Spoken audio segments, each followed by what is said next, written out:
This is one of the things they buried back then with wood. So through the years, it might not have survived. We didn't get here until the late 1680s. There are some stones. 1644, I think, is the oldest one in the Windsor Cemetery. It's Reverend Hyatt. But I don't believe that is his true stone. I think it's a makeup stone. So stones and wood, this is one of my things I'm trying to research, is where these guys might be, and I have a thought, but we'll get to that. Thank you for coming.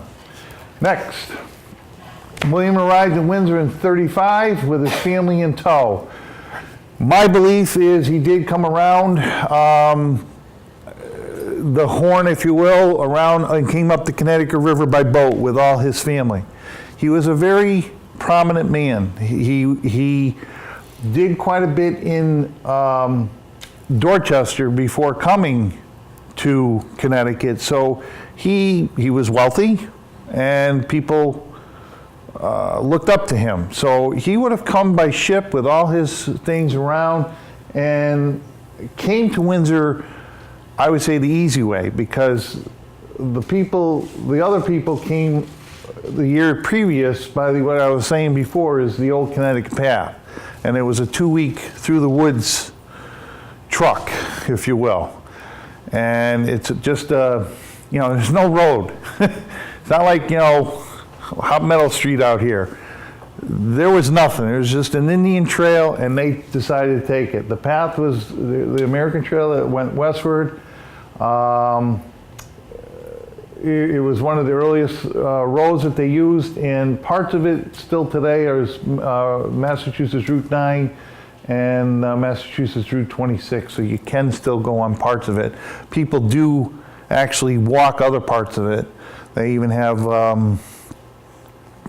yearly things, I believe, around the time that they arrived in Windsor, which is in September of 33. They recently, I think, just uncovered some more parts of the path. The DFAW that I mentioned, the Descending Founders of Ancient Windsor, their group originally, to start one of their seasons, came along that path as well. It was pretty fascinating. The route, they also went to Wethersfield, Thomas Hooker, which we know of Hartford. They came this way, and he founded what is then called Suckig, but is now Hartford. And then 43 doctors in the village of Sudbury called it the Old Connecticut Path in 72 with the establishment of a postal system. So it became the first colonial post road.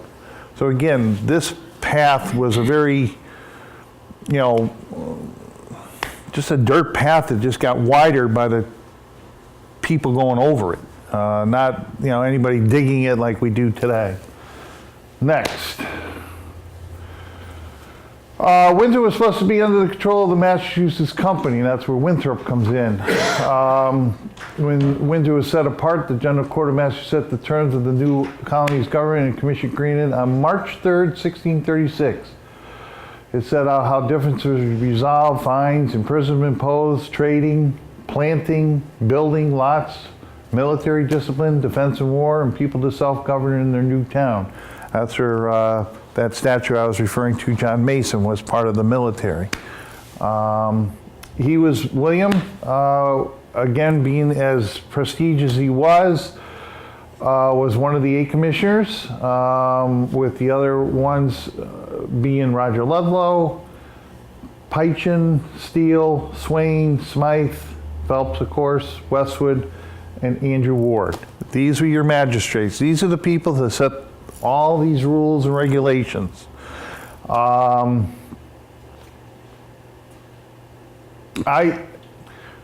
Ludlow, I think, was the true leader, but William was his second in command, and at times was first in command.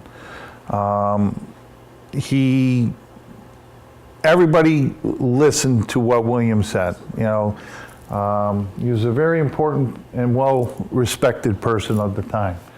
He was a member, these are some of the things he did. He was a member of the General Court, 23 years, from 36 to 62.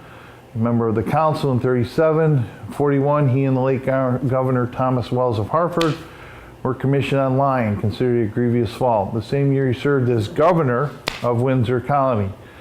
He's one of the also earliest governor assistants, which would be your lieutenant governor, I guess, today, represented from 45 to 57. He also enacted the laws which were later called the Blue Laws, and we still hear those today. Next page. The law that he was lying, cited on Numericate Files for Administrative Integrity, Justice of Life in Windsor. Before I go into that, his big thing was in the Connecticut, you couldn't lie. And if you did lie, you were severely punished. Children were reprimanded for lying. And you know, you think of today's kids and you think of all the lies that we've got out there. Boy, he would have had a busy job today trying to keep everybody in check. My story begins, though, with what I have been a believer of, and not so much the town of Windsor and the historical societies. And to explain this, he was in a short distance north of the Mill River Valley, and after the Connecticut River flood during the breaking of the ice in the spring of '39, he moved his home further north, about 3/4 of a mile northwest of Broad Street. Broad Street's the center street in Windsor. It splits and goes 75 and goes 159. The place that he built was then in 1859, owned by then the Deacon Roger Phelps. A little brief thing here, that flood that we were talking about was the Indians that were there that brought these people to Windsor were amazed on how much the Indians had never recorded anything of this flood in nature. If you are in Windsor, the place that I'm referring to is no longer accessible, if you will. There is a house back there, but it's in where the Mill River goes, it's in a little valley. I tried to get pictures, but I couldn't.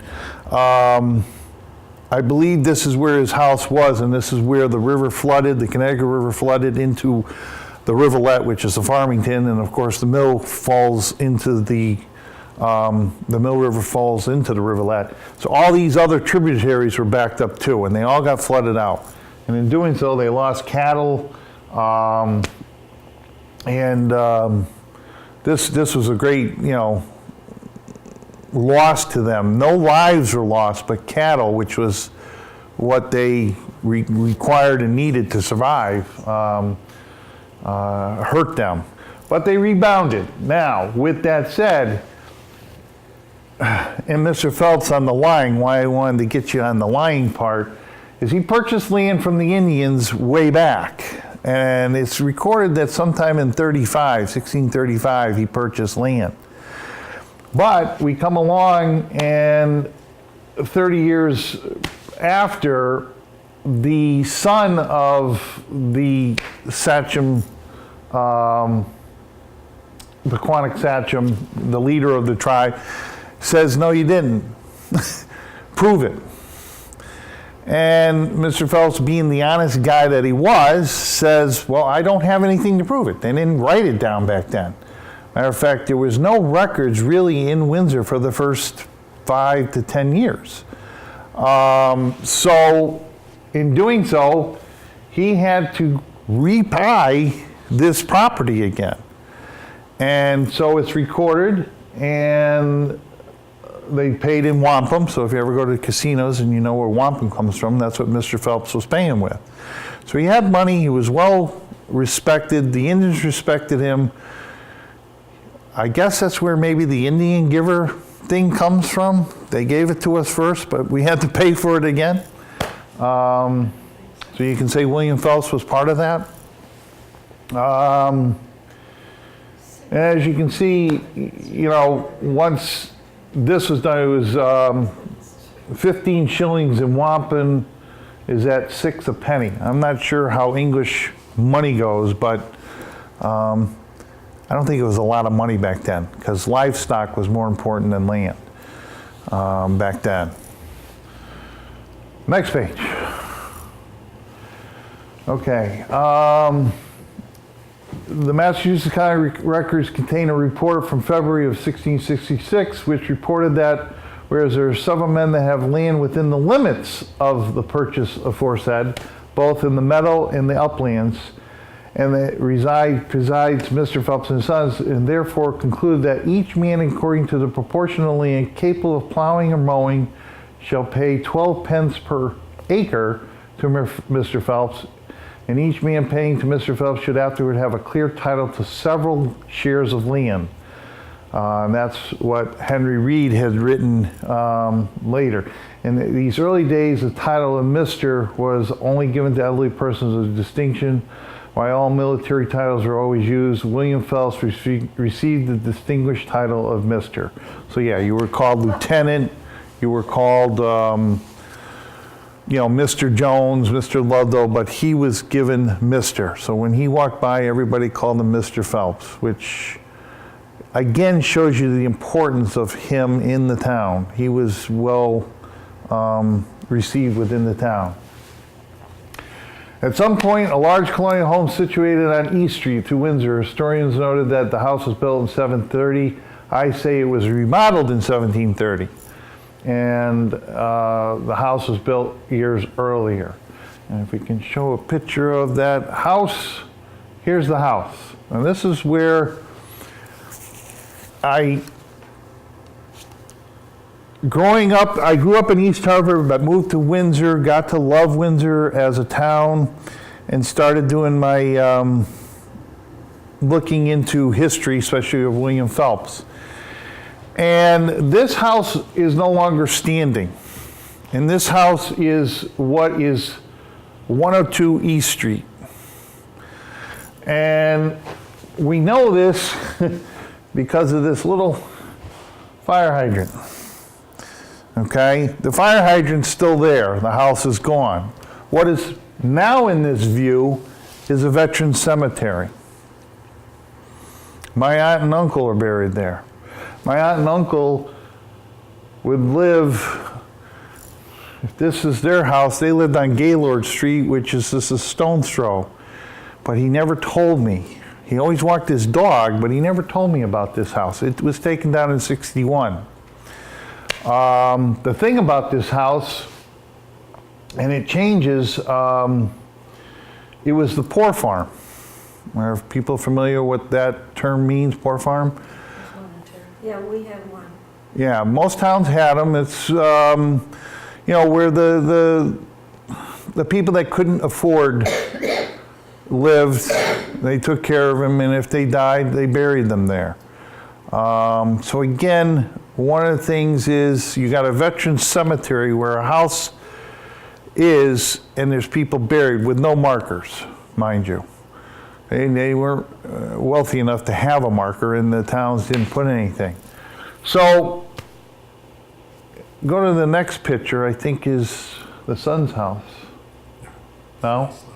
Oh, it's this. All right, well, let me explain how there's the son's house, sorry. This house still stands, and it's just north of where the house that I showed you prior. And it's listed as 124 East Street. Okay? The town does not believe that this is a 1670 built house. I myself, Veda, a lot of the Phelpses, I have a Phelps reunion every other year. We have gone into this house. We know the owner, very nice gentleman. He's been nice to let us in. If you go up into the attic and you look at the rafters, I think is the best way to describe this house. You have a house with rafters that are usually mill cut. this house rafters are trees. They took a tree stump, branch, chopped off all of its branches, and, I had to get a straight one, of course. That's the rafter. There's no milling. And one of the things is William lived with Reverend John Warren, who opened the first mill. But that came after. I believe this is a house that was built before the mill was ever put in, but the town thinks it's built more in the 1750s as well. Furthermore, this house has been moved. It used to be 122 East Street. 122 East Street doesn't exist. Do we have a picture of that? I think we're going to show it right here. Here's 124 East Street as it stands today. This is the house I just showed you that's still standing. 102 East Street would be right here, theoretically. We'll get to that in a minute. But here's where 122 East Street was. And the Historical Society does say that the house was originally 122 East Street. 122 East Street is in the back of the cemetery. Okay, this is the Veteran Memorial Cemetery. This is a Riverside Cemetery. Where's 179?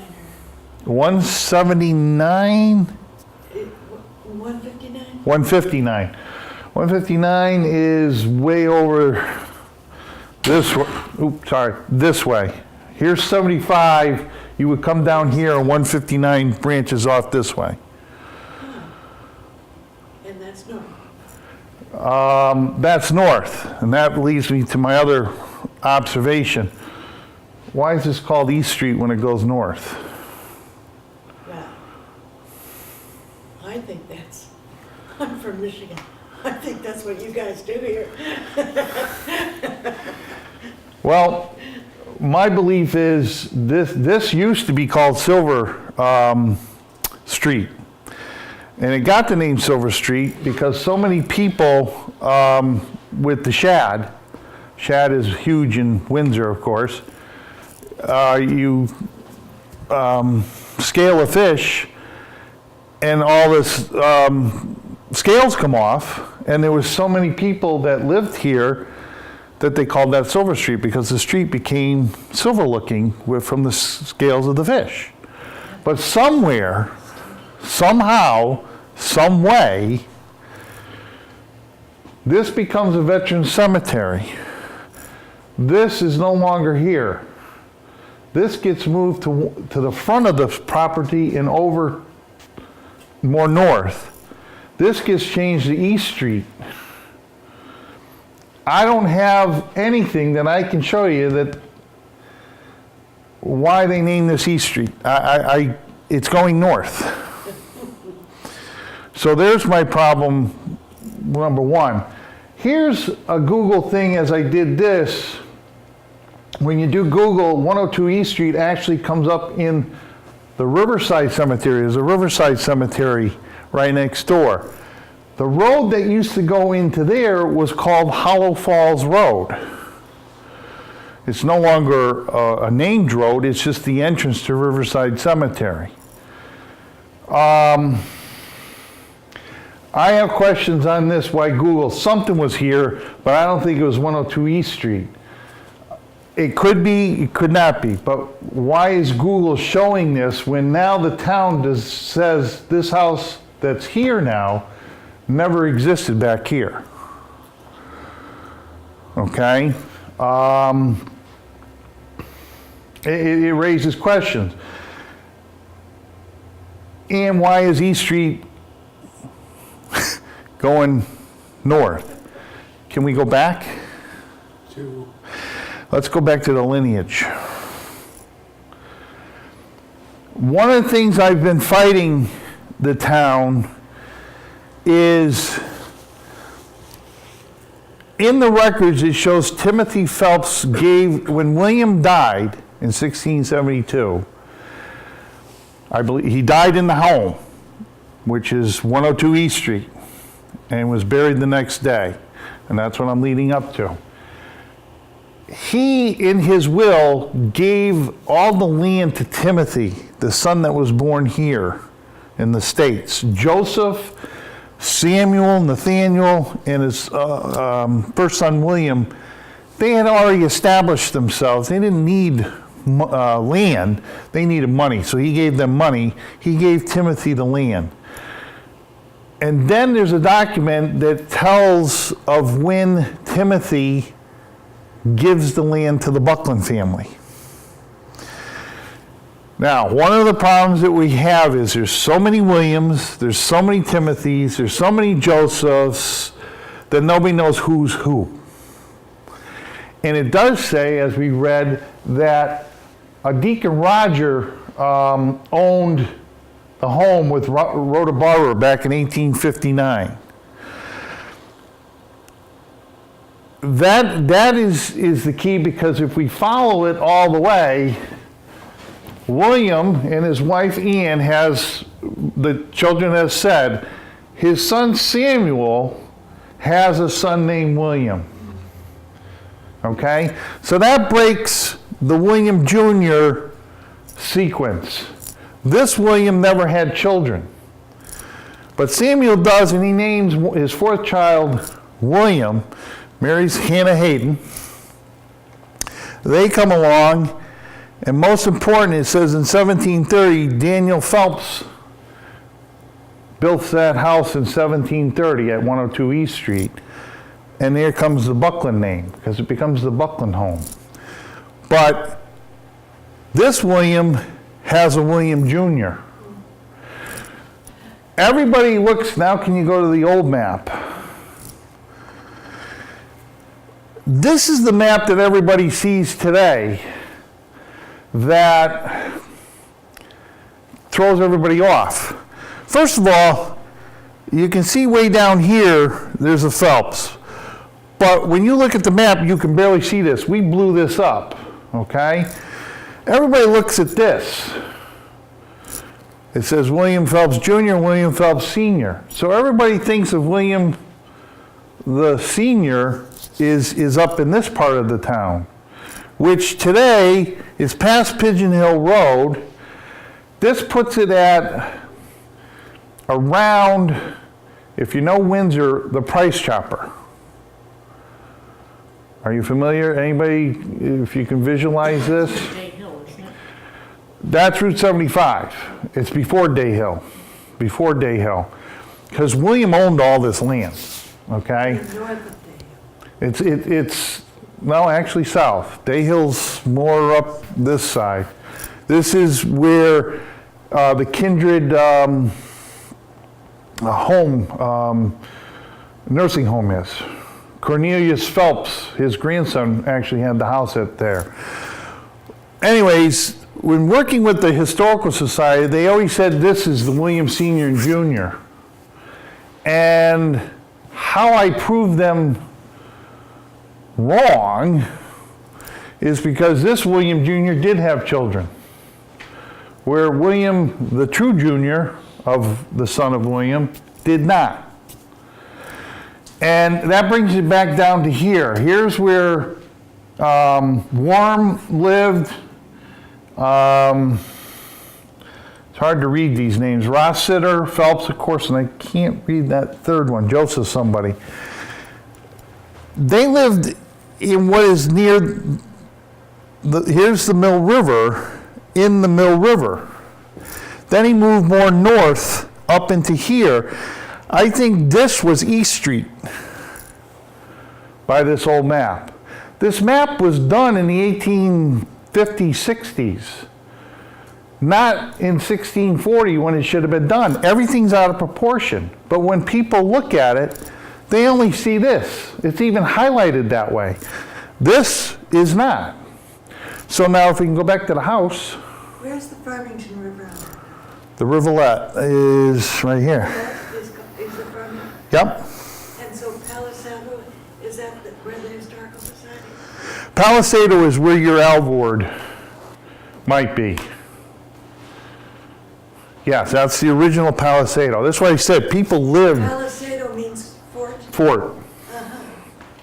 This is why I say people lived all around the fort. You built the fort, you were lucky to get in the fort for protection, but it doesn't mean you lived there. And about 13 families lived there, so that may be where your 13 families come in. I'm sorry. Go back to your original house. This is a picture showing the house in the Hartford Times. You can barely see it. What was happening with this house in 1958, this house and the son's house were part of a painting. The town wanted to preserve these houses. So in 1958, they paint both of them. Beautiful, right? In 61, 3 years later, house is condemned. Why would you paint a house and then tear it down 3 years later? Well, now can we go back to the Google pictures? We don't take this as truth. 102 East Street should be right about here, and I don't have a veteran cemetery. I need it. I gotta take that back. Let's go back to World War I. I don't have a veteran cemetery, and this house, the son's house, is in the cemetery. I want to make this a veteran cemetery. I take the house and move it to 124.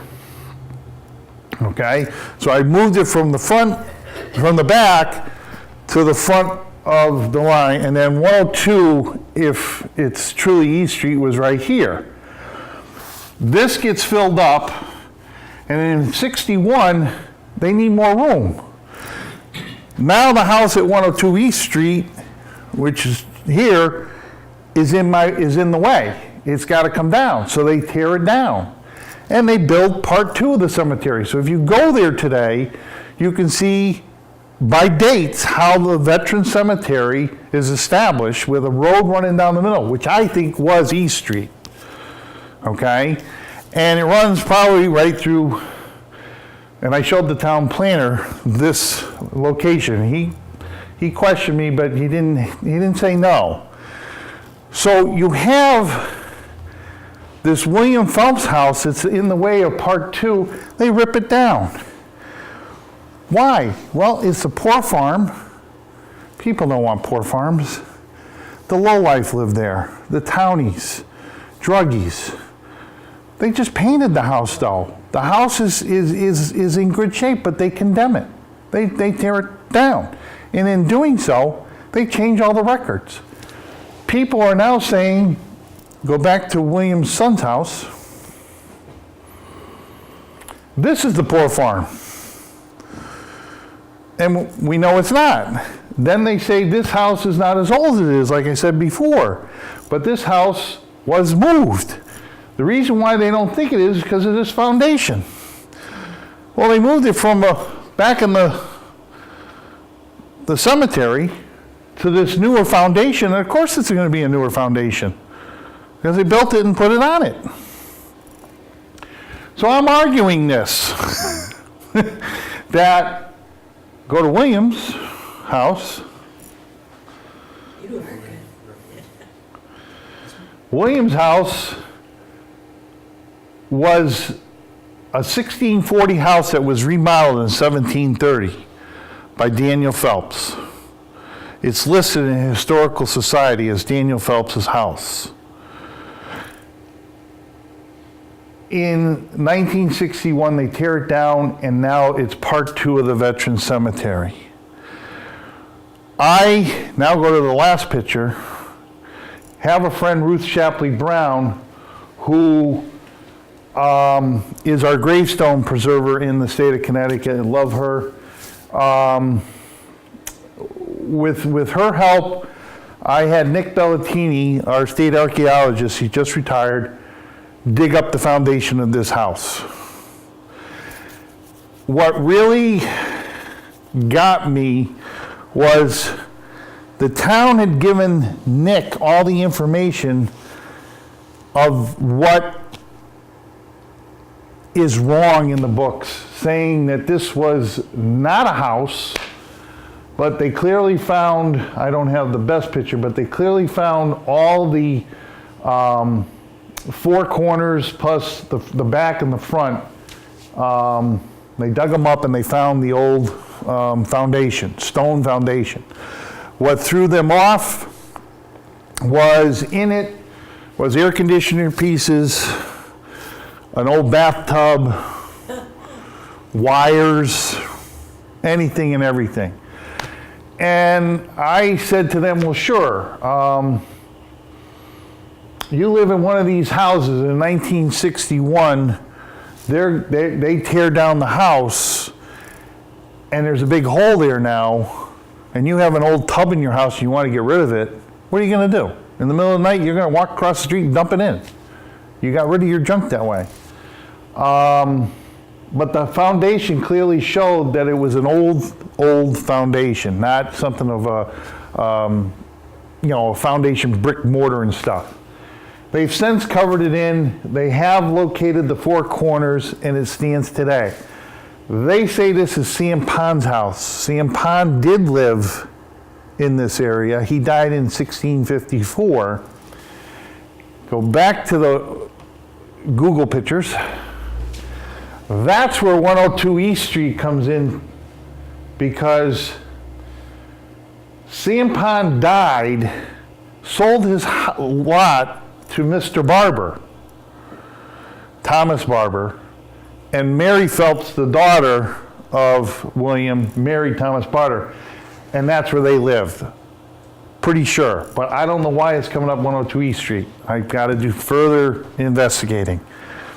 So what I'm trying to bring today to you people and down the road is the importance of William Phelps and what he was to this town.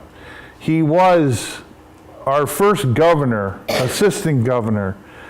He wrote laws that we still have somewhat on the books, the blue laws. When he died in the house that I showed you. And I think he's buried in the house. And you asked me, someone asked me where the other ones are buried. You asked me where the other ones are buried. They did sonar, and there are some things around the house.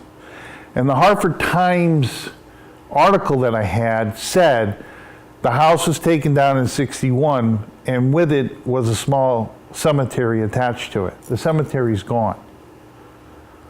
Now, was that the first kin? I don't know. Are they there? I don't know. But I'm a believer that he and his wife were buried in their home, because that's what they did back then. He died in his home. Why not bury him in his home?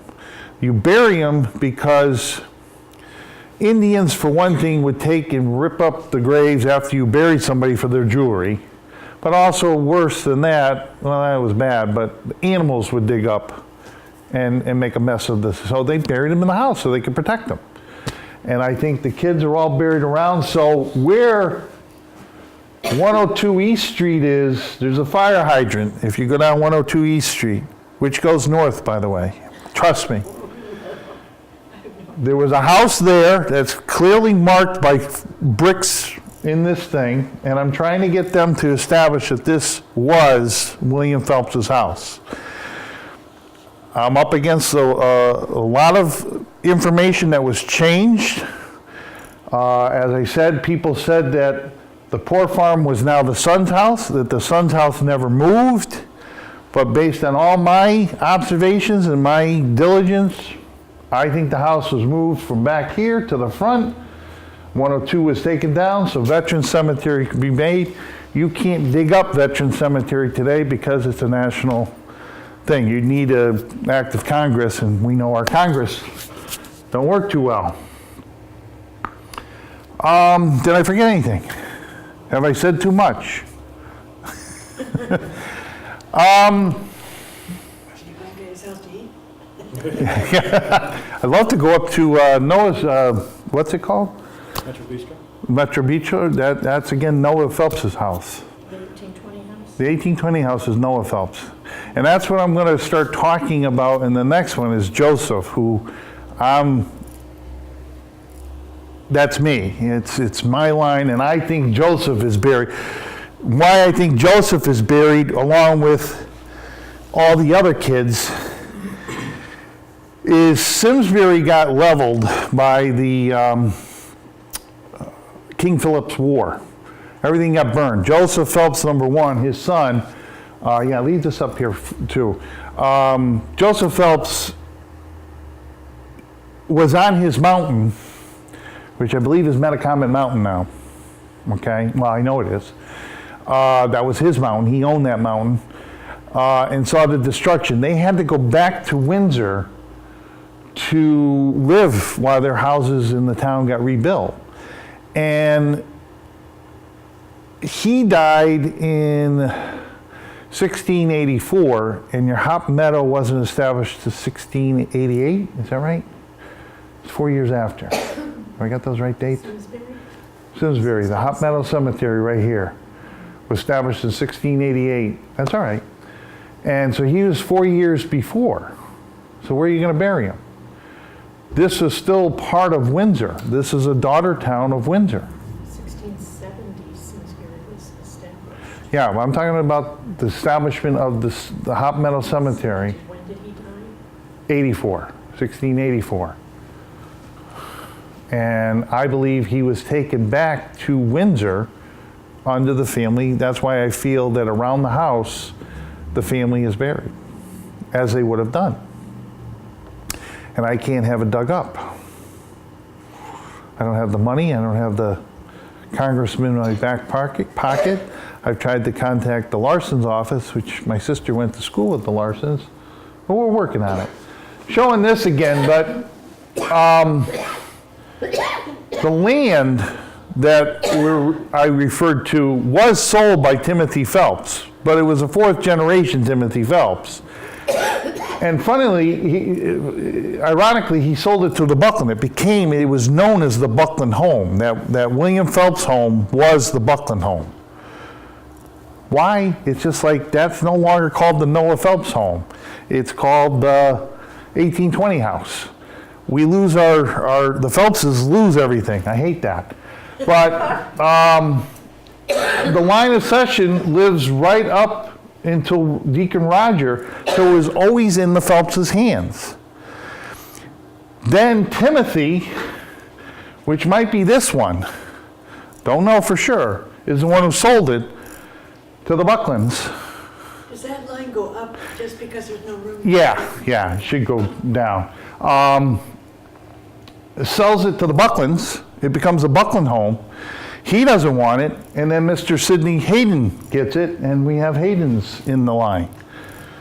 Sidney Hayden has it till 1890s, and then he gives it to the town. The biggest thing, each time the hands of the land is changed, it says no further development of this land. So now I don't know if I have any Phelps has a suit, and this is maybe why they changed everything, so you can't locate this anymore. They weren't supposed to build on it, but yet they put a veteran cemetery, which my aunt and uncle are buried in. And I can't have them disrupted, so. So that ends my William Phelps Part 2. Are there questions? Can I ask anybody's question? Yeah? Was Windsor originally part of Massachusetts?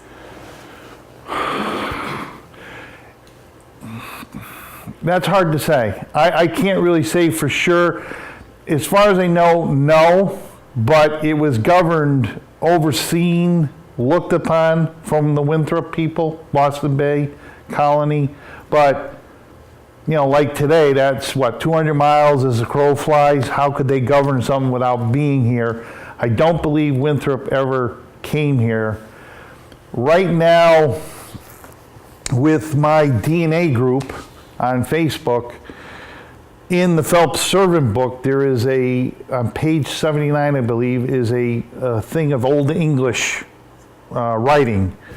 We can't understand it. We're trying to decipher it. But it looks like we're trying to pay Mr. Winthrop $500 pounds of back due taxes. So Winthrop obviously is getting something from us. So there is oversight. But Windsor, I believe, again, totally by itself. First town in Connecticut. Weathersfield was right then and there. Weathersfield was the same time. They just didn't establish it. And then Hartford, of course. And William Phelps would have been friends with Thomas Hooker. As a matter of fact, Joseph, my Joseph, married Hannah Newton. And Hannah Newton was Hannah Newton's mother was Mary Hooker, the daughter of Thomas Hooker. So there was a connection. Anybody else? Yeah. Land records, they didn't exist in the 60s? Up until 1640, no. They had them, and Boston may have had them, because Boston is when they first bought them. You know, they purchased land and William got part of it, but couldn't prove it. No, nothing. It wasn't until our second clerk, Matthew Clark, is Matthew Clark? Our second clerk, meaning our Windsor second. Windsor's, yes, it was Matthew Clark. Let me think, hold on. No, it's, God, it's right at the tip of my tongue.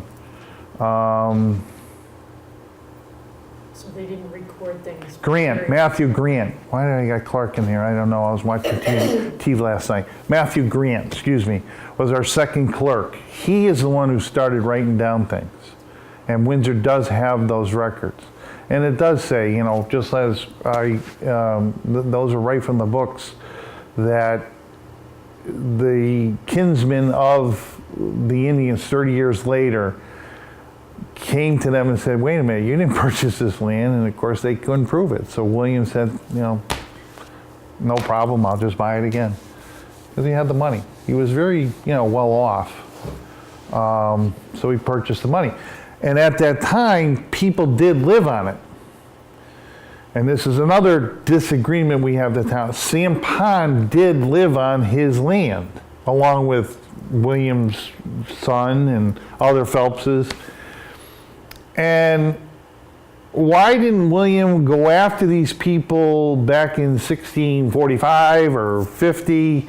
It took to 1666 before they got it squared away, where he said, wait a minute, you guys are on my property. You owe me, you know, 12 pence per acre. And they paid it, so he proved that he owned the land. He owned from what is the Mill River to the Rivulet, which is the Farmington River, and then up to the second meadow along the Farmington River. And then from the Farmington River, a 3-mile stretch out here through Bloomfield. So he owned quite a bit. I don't know how many acres that comes to. But yeah, the records, you know, I've even tried to contact Dorchester where he lived. And Dorchester, because he left, they don't even think of William Phelps. William Phelps is forgotten soul, and one of my things as a Phelps is to bring him back somehow, some way. I start here, hopefully this will travel and people will listen, and then I can tell more about him, because I believe his house, they erroneously took down a house that was a 1640 house by making it look like it was only a 1730 house. I can take down a 1730 house, I can't take down a 1640 house. It just wouldn't happen today. It's still a shame that they removed 1700. Even the 17. Well, parts of it, is supposedly, some of the wood went to, in Windsor, is at the Ranch House, which is on the north end of Windsor, Hartford, south end of Windsor.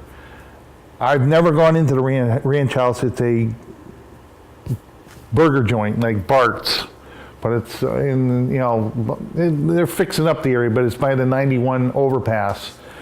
And supposedly some of the wood from there went to that somewhere in the house, in the ranch house or whatever. But yeah, to take down that house and then go to that last one, Veda, please.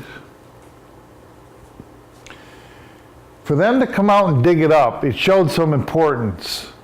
They believed that something was there, but the town is waiting for more. I don't know what evidence or whatever.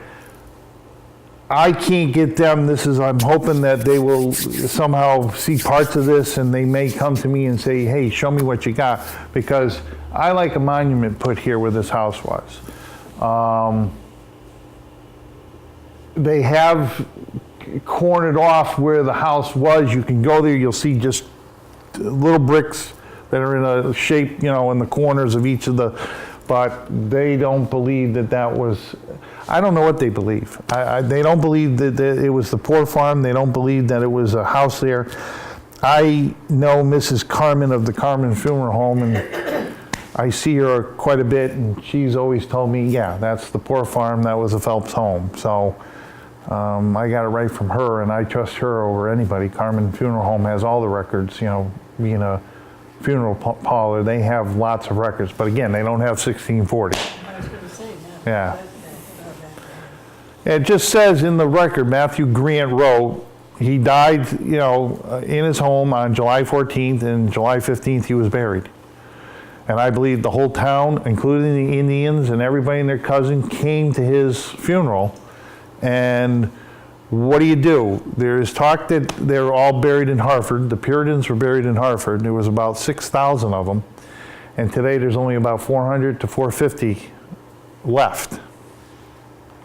So all those people that were buried were taken up by buildings and stuff, because the Puritans did not believe in the soul, the body, they believed in the soul. So they didn't care about what you did with the bones.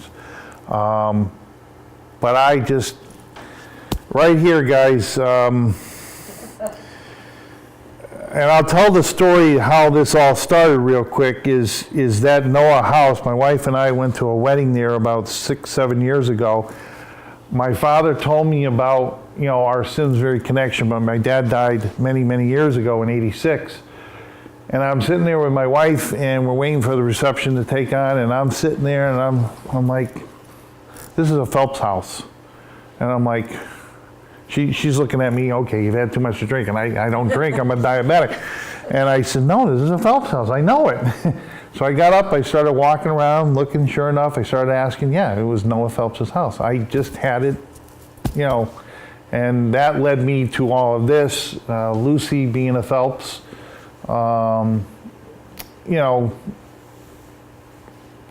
people are more familiar with William Phelps Eno than William Phelps. And William Phelps Eno gets his name from Phelps, William being a popular name, and of course the Enos. The Enos are a very popular person in town, and we're thankful for them. But William Phelps himself, they've wiped him off the face of the earth. So if you get to Windsor, go on East Street, bring a compass and say, why is East Street pointing north? It's a question. Somebody's got to answer it for me. They moved the house. They moved the son's house. The son's house is over this way. That's East Street with the fence there, that's East Street. Going north? Going north. And was the original house on East Street going east?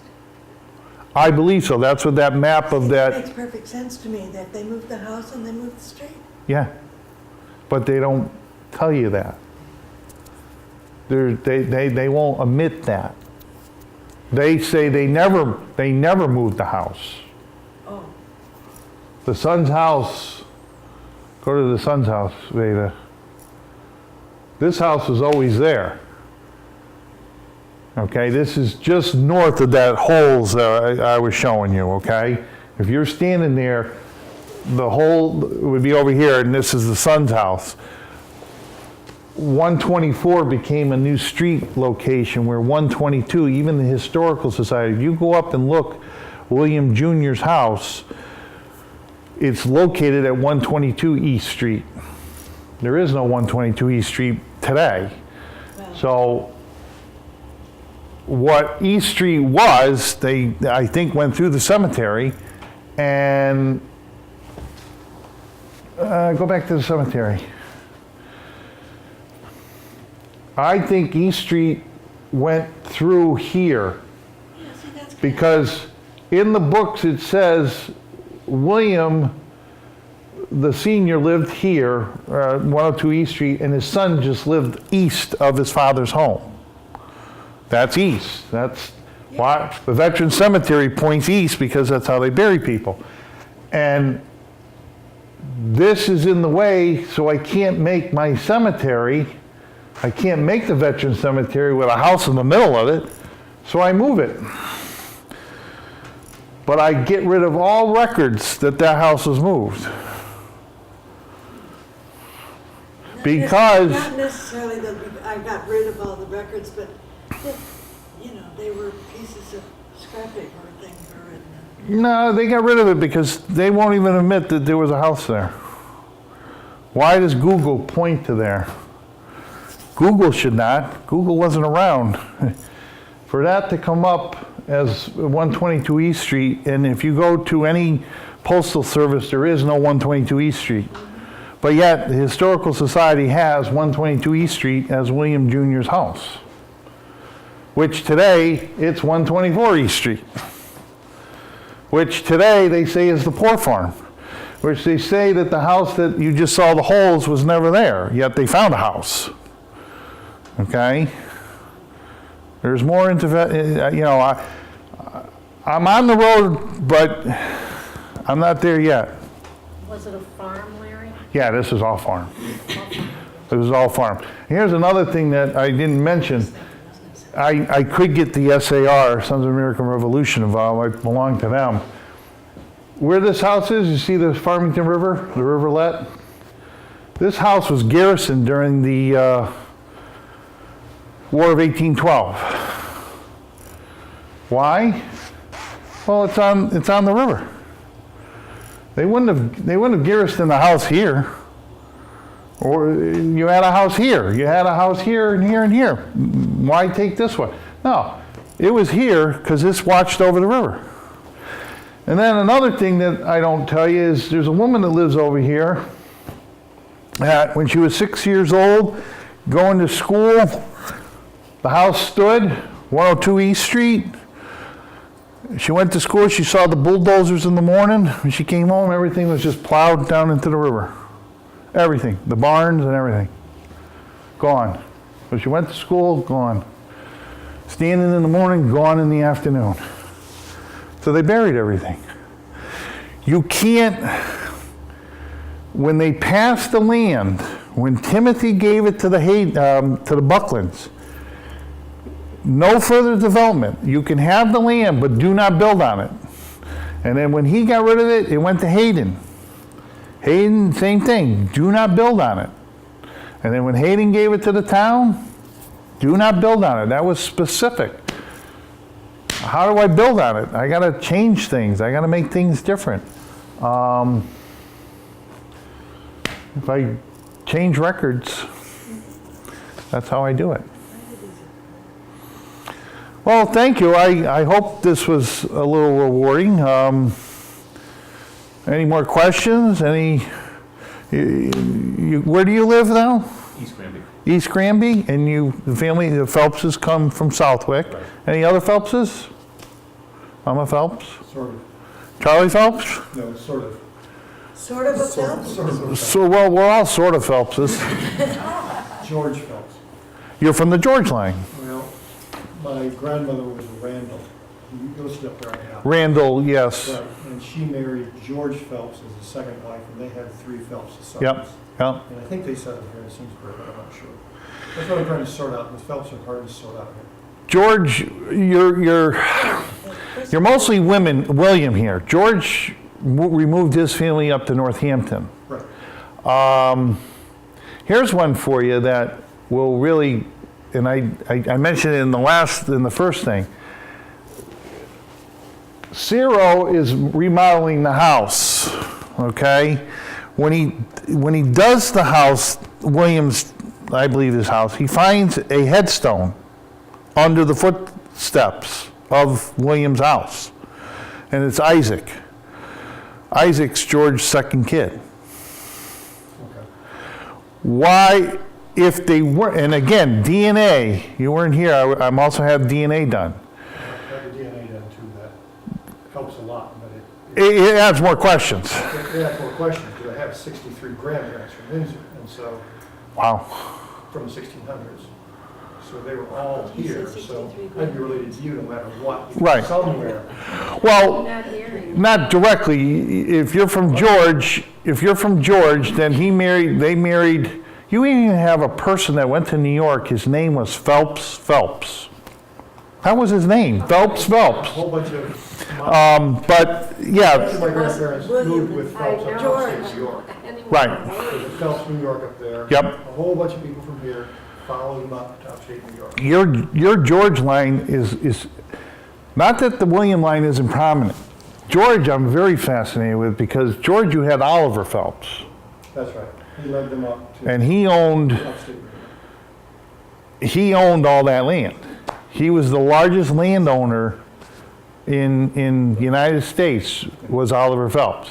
But he died in the poorhouse because land, like I said earlier, wasn't what it was worth as it is today. That's the Phelps-Gorham Act. George lived by Loomis. I don't go back to the first, George is down here. I don't know if I got him. Map, I think. George is down here. He lived next to Mr. Loomis. So if you're at Loomis, George lived down there. His house burned down though, and then he moved up more towards the Palisado. Then he moved to Northampton. I see Dewey and Randall, a whole bunch up there. I need to get this map, actually. This map can be sold. It's at the Historical Society. You guys may even have it. I don't know. I don't like this map. Well, there's a map. I can't change it. It needs, point out that this is wrong. Because everybody gets this map and says, oh yeah, William Phelps, Jr. and Sr. Yeah, this is third generation, this is fourth generation, from the first and second generation. And I proved that because William II did not have children, and this William Jr. does have children. By the way, this guy's house is for sale on 75. If anybody wants to buy it. Well, I live on Phelps land over there in Utah. So you're by Joseph's house. I don't know which one, it's pure coincidence, we just moved here 3 years ago. But, Joseph's house is the second one coming in off the mountain. They took down the sign, it's like greenish, I'm colorblind, greenish gray? Ethel Walker Farm is where it is. It's on the face in Abigail, that side of the road. And that was Joseph Phelps #2, and he's buried, I can throw a stone to where he's buried. It's his father, and then his father's grandfather, William. I think I know where they are, but I'll never be able to prove it. So the first one I can touch is Joseph out here. I can touch all my headstones of all my grandparents, except for the first two. I don't know how many people can do that. My family never lived here. You go up to your East Granby, Suffield, you have the Phelpses. That's my cousins as well. My father would have played up on that farm on Phelps Road. Windsor has completely forgotten the Phelpses, including George. George was, here's another one for George. You know Iowa. What's Iowa's mascot? What are they known for? What's their abbreviation? We're the Constitution State. What's Iowa? I'm from Iowa. The Hawkeye State, The Hawkeye State, that's right. named after Phelps, one of George's. He was a George Phelps. He's like fourth generation, third or fourth. He started the Hawkeye newspaper. Does that ring a bell? Well, It's been years. the reason I'm here today is because I have 4 Phelps questions. Okay. So, Well, I'm just telling you on the George, I Hawkeye, know that, but Yeah. all of my relatives moved from here, yep, Some went to Vermont, some Yep. went upstate New York, they went through Michigan. Yep. All ended up in Iowa. Okay. And so, but there's a direct connection because, they followed Phelps up to upstate New York. The Alfords went through Michigan also. Yeah. The Wayne Michigan. County, Wayne County in New York. Yep. And he did Wayne County, Michigan. Yeah. And then they moved out to Iowa. But it's all to do with Phelps and the Sheldons and a couple of other groups, the Gillettes and the Deweys. And Gillettes are big here. Joanne Gillette was my. Gillette came on the Marion John. Yes, they were. Joanna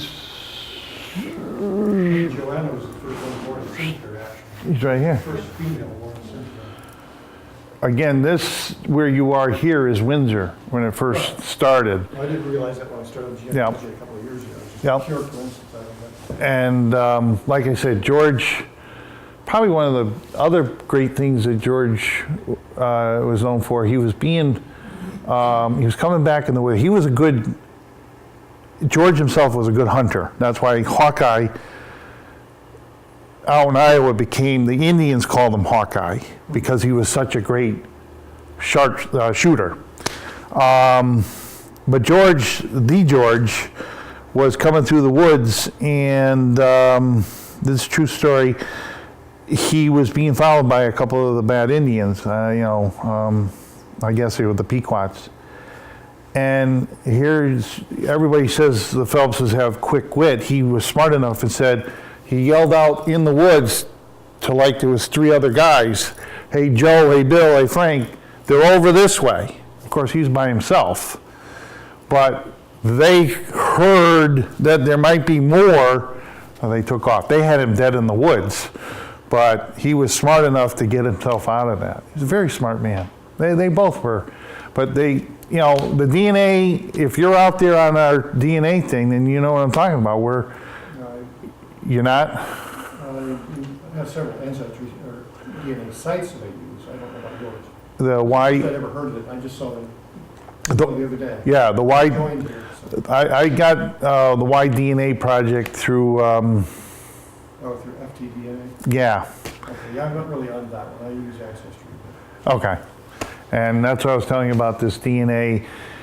37 markers. You're from George, I'm from William. If you take your DNA and my DNA and you put them side by side, of the 37, 23 markers do not match, which is a lot. Where I have people that are in Arizona that are from William that on 67 markers, we only missed by 1. That's 1 mutation. So George and William were here. I believe they came over, I believe George came over on the Marion John. That's not been proven. William did. But George was here. He was in Dorchester. He had land. And then he also came to Windsor, lived probably 3/4 of a mile away from William. They both had Phelps. George's second son's headstone is under my William Phelps's house. Who knows why? But yet they weren't brothers or even close as cousins. They were something maybe together, but nobody knows for sure. And then today, we don't know who George's parents are. We don't know who William's parents are. keep in mind that 10 generations ago, the comparison in DNA was right at the threshold. Oh, yeah.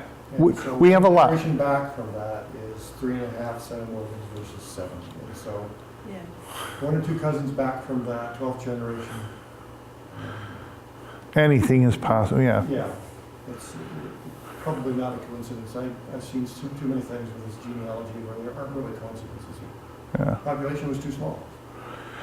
Well, another one that they have, the DFAW, I sit between, I'm not a genealogist, I just love history and I love the Phelps family. 2 of the genealogists are arguing over Lois Phelps, who married Daniel Vietz. He was the first chief in charge of Newgate Prison. And Lois was born out of the Northampton line, out of Nathaniel. And the story is she's born, and then the next child isn't for another 13 or 14 years. And so they think that this Lois, one genealogist think this was a, mistake, out of wedlock. But the other genealogist says, no, I've got documentation that proves that she's the true so you got two genealogists that are working together, but they're, Olivia Patch. Olivia's one that believes that Lois is from the Northamptons, but you have Dick Roberts and Ed Strickland believe that she is not. And I just know, because Dad used to take me up to Newgate Prison because the Phelps owned the land up to that.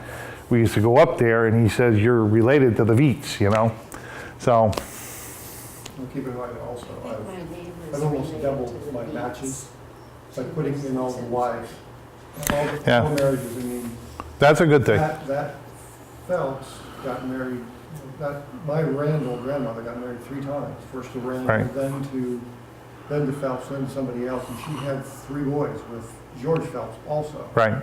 So once I started adding that to my ancestry trees, I started to see all kinds of surname connections I never had. Yeah. And they would be half the DNA as the next generation. So there'd be a mistake in that they were maybe 10th generation, but DNA-wise they show up as 11th because they're step children of one of both parents. Right. That's like George Phelps could be the same thing. that's like But Joseph. generations back, a different one. That's Joseph out here. He has next to him his third wife, Mary Case, is to the left of him. And I had Ruth Shapley Brown read the one, I couldn't read the one to the right, that's Rebecca. And I couldn't find Joseph number. I have 3 Joseph, William and 3 Josephs in my line. And Joseph married Rebecca. And what that tells me, and that's over in East Granby, where that big cemetery is, right behind Dunkin' Donuts, Joseph number 3 is there with his second wife. And I couldn't find Rebecca, but now I found Rebecca, his first wife. Obviously, the cemetery wasn't established. They moved her back here to where the family was setting up. That's why it still makes me believe that Joseph number 1 and William are all buried at the home that I'm telling you about. I have a good feeling that's where they are. So, well, listen, I thank you all for coming. You got questions? If you want, I can, try to answer them. Thank you, each and every one. Tell your friends. Glad you came. I don't know how. I think I might have unplugged this.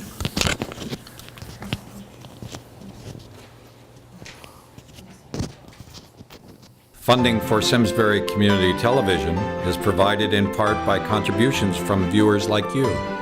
Thank you.